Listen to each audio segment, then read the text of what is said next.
sabe se existir em Marte, pode servir como catalisadora para acelerar, na ausência de vida, reações químicas que lembram as suas atividades. Pode ser que no início da história da Terra, antes da vida, houvesse pequenos ciclos químicos fazendo no solo algo como fotossíntese e respiração, que iriam então ser incorporadas pela biologia quando surgiu a vida. Pode haver vida em um outro lugar que não os dois pequenos locais que examinamos, ou talvez haja vida de um outro tipo em Marte todo. A vida é só um tipo de química de complexidade suficiente para permitir a reprodução e a evolução. Será que um dia iremos achar um espécime de vida baseado não em moléculas orgânicas, mas em uma outra coisa, uma coisa mais exótica? As experiências microbiológicas da Viking descobriram que o solo marciano não é cheio de restos orgânicos de criaturas outrora vivas. Talvez a química reagente da superfície tenha destruído moléculas orgânicas, moléculas baseadas em carbono. Ou talvez não haja vida em Marte e a Viking tenha apenas descoberto um estranho solo químico. Ou talvez haja vida sim, mas ela não é baseada na química orgânica como é a vida na Terra. Pessoalmente, eu acho que não é uma possibilidade muito provável. Eu sou um defensor ferrenho do carbono e admito isso livremente. O carbono é tremendamente abundante no cosmos, visto que faz moléculas orgânicas maravilhosamente complexas que são incrivelmente boas para a vida. Eu também sou um defensor ferrenho da água. Ela é um solvente ideal para as moléculas orgânicas e permanece líquida em uma extensão muito grande de temperaturas.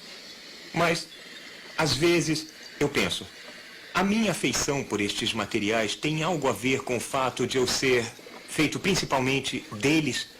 Nós somos baseados em carbono e água porque estes materiais eram abundantes na Terra na época da origem da vida?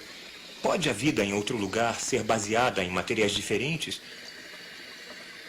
Eu sou uma coleção de moléculas orgânicas chamadas Carl Sagan. Você é uma coleção de moléculas quase idênticas com uma etiqueta coletiva diferente. Mas isso é tudo? Não há nada aqui dentro, além de moléculas? Tem gente que acha essa ideia um tanto humilhante para a dignidade humana. Mas eu acho enobrecedor e divertido descobrir que vivemos em um universo que permite a evolução de máquinas moleculares tão intrincadas e sutis como nós. A essência da vida não são apenas os átomos e pequenas moléculas que há em nós. Também são o modo, o ordenamento, o jeito como essas moléculas são reunidas. Às vezes, nós lemos que os produtos químicos que formam o corpo humano valem no mercado aberto apenas 97 centavos ou $10 ou algo assim. E é muito deprimente saber que nossos corpos são avaliados por tão pouco. Mas essas estimativas são, para os humanos, reduzidas aos nossos componentes mais simples possíveis. Que coisa toda é esta à minha frente? São exatamente os átomos que formam os corpos humanos e também nas proporções certas. Nós somos feitos na maior parte de água, e isso não custa quase nada. O carbono é contado como carvão. O cálcio de nossos ossos é giz, o nitrogênio em nossas proteínas é ar líquido, o ferro em nosso sangue são pregos enferrujados, um pouco de fósforo e alguns traços de elementos. Se não soubéssemos mais coisas, poderíamos ficar tentados a pegar todos esses átomos e misturá-los em um recipiente assim.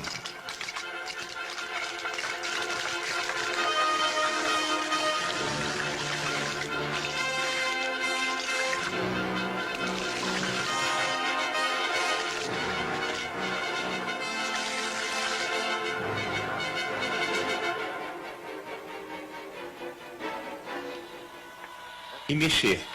Poderíamos mexer o quanto quiséssemos e no fim de tudo teríamos uma enfadonha mistura de átomos. Como poderíamos esperar outra coisa? A beleza de um ser vivo não são os átomos que vão nele, mas o modo como os átomos são reunidos. Informação destilada por mais de 4 bilhões de anos de evolução biológica. Incidentalmente, todos os organismos da Terra são feitos essencialmente dessa matéria. Um conta-gotas cheio desse líquido poderia ser usado para fazer uma lagarta ou uma petúnia, se nós soubéssemos como reunir seus componentes. Toda a vida na Terra é feita da mistura dos mesmos átomos. Em outro planeta, os frascos da vida podem estar cheios de átomos muito diferentes e pequenas moléculas. Mas eu acho que as formas de vida em muitos mundos vão consistir, de um modo geral, dos mesmos átomos que são populares aqui. Talvez até das mesmas grandes moléculas. Então eu não acredito que possamos salvar a ideia da vida em Marte apelando para produtos químicos exóticos. Às vezes ouvimos falar de possíveis formas de vida nas quais o silício substitui o carbono ou talvez a amônia líquida substitui a água. Mas às temperaturas marcianas não parece haver alguma molécula plausível baseada em silício que possa carregar um código genético. E a amônia só é líquida sob pressões altas e temperaturas baixas. Um dia, num futuro distante, poderemos ter uma coleção de frascos, cada um contendo a bioquímica elementar de um outro mundo. Eu não sei se haverá um escrito Marte. Mas se houver, aposto que estará cheio de moléculas orgânicas.